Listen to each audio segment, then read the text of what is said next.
The Lich King is a villain who kills people, raises the dead, and forces them to fight in his battles, all of which sounds like a lot of fun. So screw it, let's give myself those powers and see how fun it really is, by role-playing as the Warcraft legend and finding out if you can beat Baldur's Gate 3 as the Lich King.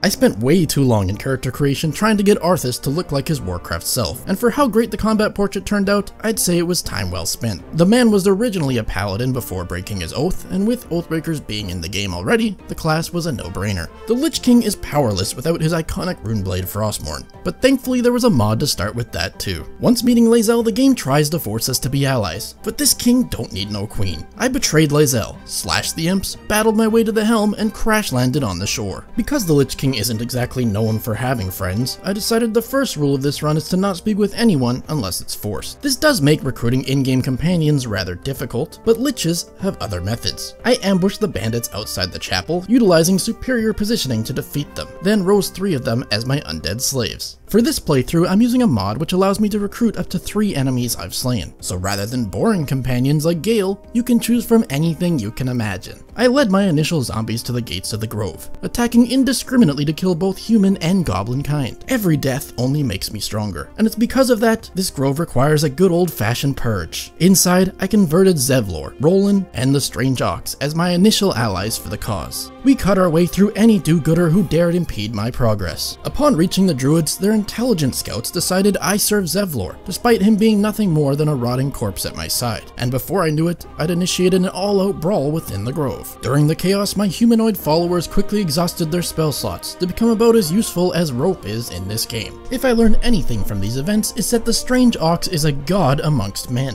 It regularly landed 20 damage paralyzing hits, turning enemies' bones to jello. As members of my party fell, I took a page out of the playbook of those annoying-ass undead from the mountain pass. Eventually, we grinded down the druids, and I was excited to add their leader to the gang. But after enthralling Kaga, it's only then that I realized how dogshit she really is. Can someone explain to me why she only knows wolf form and nothing else? In an unexpected twist, the most powerful champion I could claim from the grove turned out to be not a druid, but a supernatural farm animal in disguise. I was beginning to feel a bit like a psychopathic Pokemon trainer when I captured a dead harpy and forced it to aid in my battle versus an owlbear. My ox chain paralyzed the feathered foe until death, and I replaced that con artist of a leader with a superior beast. Together we battled through the blighted village and delved into the whispering depths. I had dreams of enthralling a big OP spider, and the plan was perfect. Use my harpy to seductively lure these spiders while my ox stunlocks the matriarch. If this strategy sounds flawed to you, then you're smarter than past Proxy. Turns out spiders are not sexually attracted to harpies. Like, not even a little bit. So rather than be lured, this matriarch one-shot me from full HP. Feeling humbled, I gave up on that plan, picked up an ogre, and intruded into goblin territory. Defeating the goblins would clearly not be helping any tieflings. But since the Lich King always sits atop his throne, I thought it would be a fun little side quest if I had to take every throne in the game and claim them for my kingdom. Starting of course with theirs. Having a harpy at my side against the goblins turned a tedious slog into a genuinely joyous occasion. Its song single-handedly crowd-controlled nearly every goblin, while my ogre and owlbear painted the camp in their blood. We pressed forward through their camp, over the priestess's guts, and brought the fight to Char.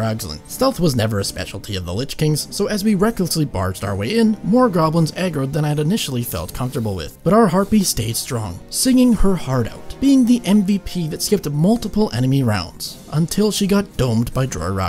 I repaid that critic with Frostmourne's blade, then rose him to fight in her stead. There's no question as to who the strongest member of the goblins' camp is, as he demolished what little resistance remained, helping me to claim my first throne in the kingdom. The Spider Queen had given us a lot of trouble in the past, but with a new party, our odds of survival rose to 32.33 repeating percent. A lot better than we usually do. I ordered Char to run into the room, gathering up all the eggs, while I stuck well out of range of that one-shotting spider venom. These undead thralls squashed the spiders one by one, with Char landing a killing blow on the queen. I decided this ogre outlived his usefulness and replaced him with the spider matriarch. To show off this deadly insect's capability, I could think of no better targets than a squad of highly trained Gith soldiers. The Githyanki felt more like a couple of toddlers trying to fend off a UFC fighter, only this fighter has 8 limbs, a poisonous bite, and literally teleports around the battlefield. They did impress me a little bit though by slaying the owlbear, so I rose Beretha's toxin-filled body as a replacement. Having already claimed the only throne and the greatest champions this region has to offer, I marched my legion into the mountain pass. This region houses great Gith warriors who I need on my side. My troops easily fought their way through the monastery, and I was quite thankful for their giant spider-sized doors. Drarogzen fell to the commander of the Kresh, and unbeknownst to her, this kill earned her a position on my team to battle the Inquisitor. He didn't last long, and when the battle concluded, the Lich Queen forced me into the first non-dream dialogue I'd had since my arrival in Faerun. Vlaakith had the audacity to ask a king to kneel, putting an end to any potential Lich romance before it even began. Out of spite, I ordered her own Inquisitor to practice finger-painting abilities on that bitch queen's portrait. I'm nothing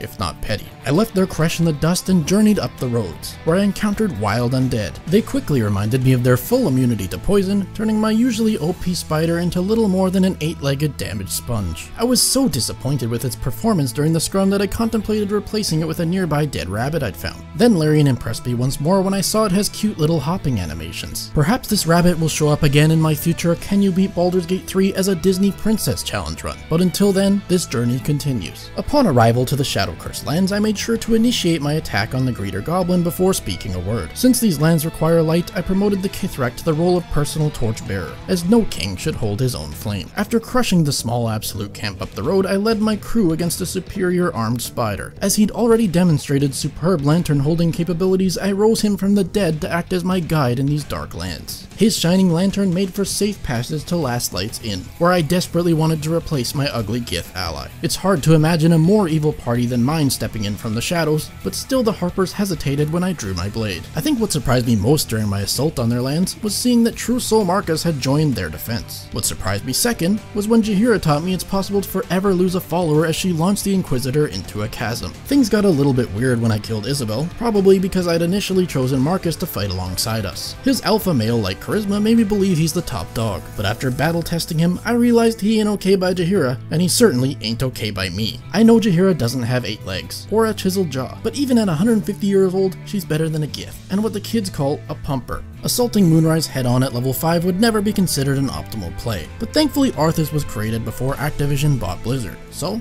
he's not a bitch. I sent my arachnids into the main floor to begin a marathon of an encounter. A couple of turns in, it randomly pulled me into a conversation with Ketheric. He asked who I am, and I answered the Slayer of Ketheric Thorn. Not that my character should even know who he is, but regardless, this roped everyone in the tower into a chaotic war which lasted over an hour and a half. An ungodly amount of cultists and soldiers ran our way, eager to die. The battlefield was more colorful than expected, and as my creatures fell, I rose others in their place. Though Ketheric was not yet defeated, I claimed his stone throne as my own, and stole his most loyal disciple, Zarel. We returned to the darkness. RP walked through a spooky cemetery until arriving at the entrance of the mausoleum. Raphael tried to drag me into a cutscene, but I force attacked, causing the devil to flee with his tail between his legs. Inside the tomb, we delved the depths to face the last of Ketheric's followers. Try as he may, Balthazar was no match for a couple of spiders. Even with my bad luck missing, he lagged out of life. Although Balthazar is for sure not one of the strongest members I can add to my team, I wanted him to fulfill a special task. Ordinarily, I would gladly cheese my way through the Gauntlet of Char, however that doesn't feel very Lich King-y. The more I thought about it though, it would also be out of character for him to complete it himself. So I pulled up a chair and forced lazy-ass Balthazar to take care of these trials. I'd like to think of it as a bit of revenge. For the millions of universes he did absolutely nothing than swept in to steal the player's hard work. Though built like a North Korean dictator, Balthazar gracefully breezed through the soft step trial, expertly defeated my mirrored image using Spider-Man's aid, and was able to traverse the maze in the Faith Step trial, acquiring all 3 gems without having to cheat.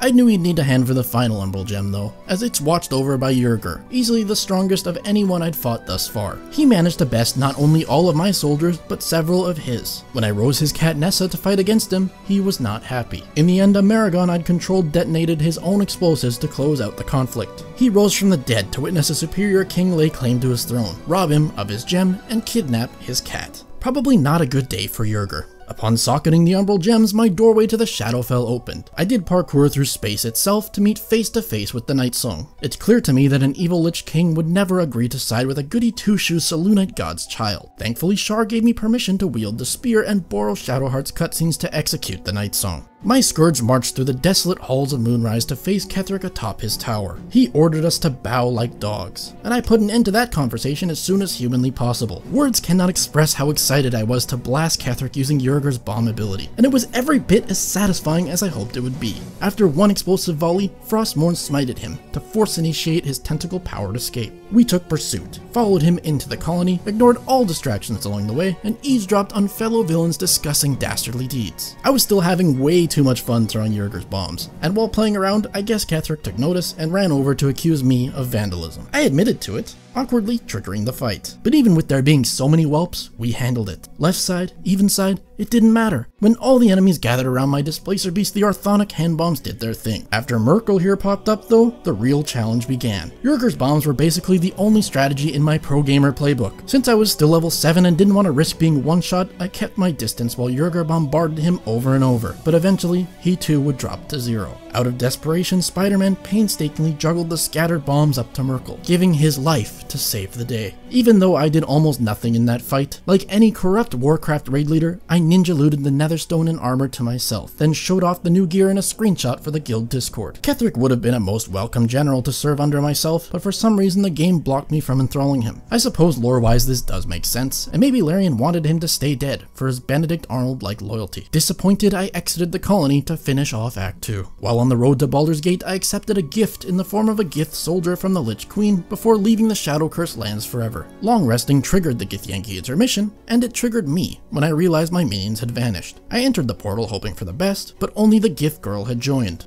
Mods will be mods, I guess. And it's like Vlaakith always says, when God gives you gifts, make brain-dead slaves. I gathered what I could from the area, then jumped along the rocks to greet the Emperor. Since you can technically attack him here to skip the dialogue without a game over, I stupidly stuck to the rules. This does nothing but make the fight harder, but I know some of you only watch to see me suffer. Despite the Emperor begging me to help him only moments earlier, he exclusively attacked me during this fight. That is until I defeated the final enemy monk, where he suddenly dropped combat and was like, "Oh, you came to your senses. Come on, bro. I see you for what you really are. I won't forget this betrayal." When I loaded into Act 3, I was excited to see my MVP Yurgur came too, and I guess I was so elated I decided to pose for the camera with my bestie. A Lich's first step in any town is to terrorize its people, so I mowed my way through Rivington's populace, thankful for Yurgur's presence. This surely would have taken 10 times longer without him, and it's easy to forget every NPC in this game is designed to be beaten and have god-awful movesets. For example, these two worthless Githyanki. I replaced them with a couple of sweaty robots, then spent over an hour fighting my way through Wormsrock Fortress to gain access to Baldur's Gate. Now that I'm finally in the city, I can focus on my two main goals. Number 1, plant my ass cheeks firmly in every throne this region has to offer. And number 2, enthrall the strongest beings I can find to challenge Gortash's rule and become the one true king. I spent hours determining who the strongest citizens of Baldur's Gate even are, but in the end I decided Sarevok makes the list. To get his questline going, I challenged guards, started a tavern brawl, and crashed a wine party, all before fighting my way through way too many guards to get the secret password off a serial killing dwarf's corpse. With it I entered the tribunal, made short work of his Death Knight guards, and used them to gang up on Sarevok. Since Sarevok is almost certainly the strongest person in the city, he joined as a permanent member of the Unholy Avengers and gave up his throne to the king. I may have the most powerful man in this mortal world on my side, but there's a stronger one outside of it. I took my team to the Devil's Feet, lethally convinced Helsik to let us into the Hells, and completed a 4th grade reading comprehension test to enter Raphael's House of Hope. Upon entering, my BFF Yurgur had vanished forever, and I was sadly forced to replace him with a more lore-appropriate Death Knight follower. Unlike my other slaves of the past, his loss deeply saddened me. After a brief period of mourning, Hope offered us a disguise, to which I refused. Then began raiding the Hells with my Army of the Dead. Ransacking Raphael's house understandably angered the devil, but Sarevok utilized his dad's strength, proving to me his power level. He pretty much soloed this encounter. I rose Raphael's corpse to parade him through the city, then found it funny that a random dead rabbit back in Act 1 had walking animations, but not Raphael. I was certain I'd already gathered the most powerful champions for my army. I could now focus on my more important goal. Raphael hovered his way up the ladder to lead the charge into Cazador's mansion, then T-posed his way down the elevator to prevent this vampire lord's ascension. Despite being a vampire lord, Cazador is one of the most pathetic bosses this game has to offer. He lost an uphill battle, and he died when I killed him, with a dagger to the heart. For once, a kill had nothing to do with story, nor even recruitment. No, he only died because he technically has a throne. Why the richest man in the city has only this little dinky ass looking IKEA throne, I don't know. And speaking of little dinks, Lorroakan's is somehow an order of magnitude worse. A pile of books in the shape of a chair would cost this man his life, and I would have ignored it too, if only it didn't have the word throne when you mouse over it. Now I'm pretty sure that's technically all the thrones in this region, but I knew if I didn't go to the Iron Throne, some genius would comment that I missed one, even though that's clearly not what I meant by a throne. Well, smartass, this seat is for you,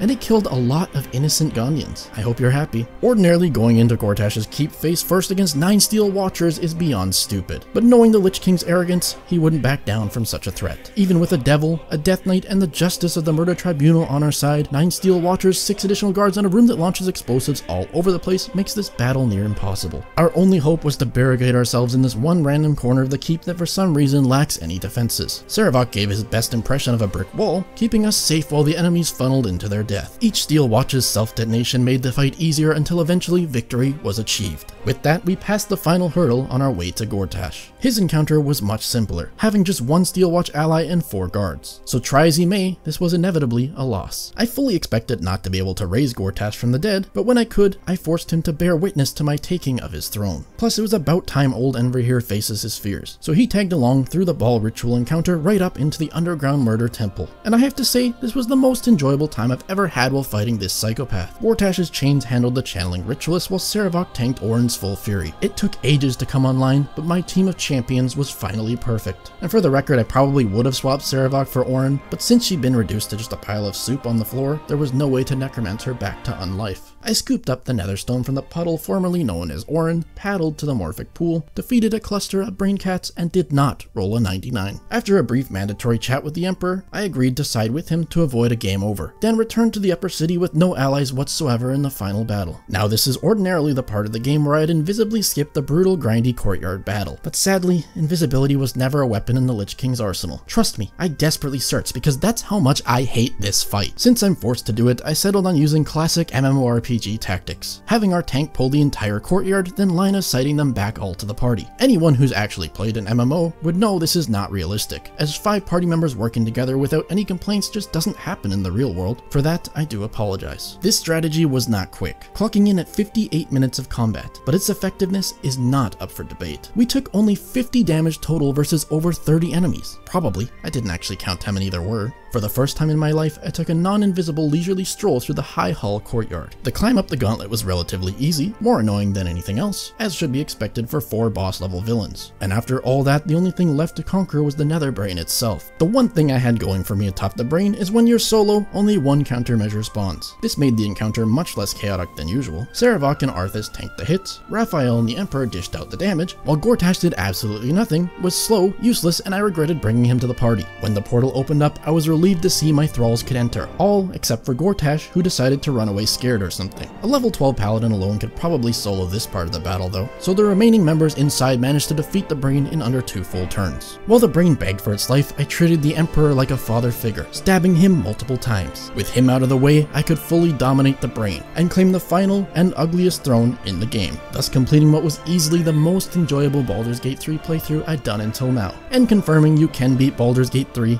as the Lich King. Not that there was any doubts. If you've enjoyed this video, leave a like to help out the channel, and if you think this was stupid, leave a dislike to help out the channel. Let me know if you want to see any more character-specific style challenges like this in the future, and I'll have a full list of the mods I used in the description if you want to give this one a try yourself. As always, thanks for watching, have yourself a wonderful day, Proxy out. My lord beckons me.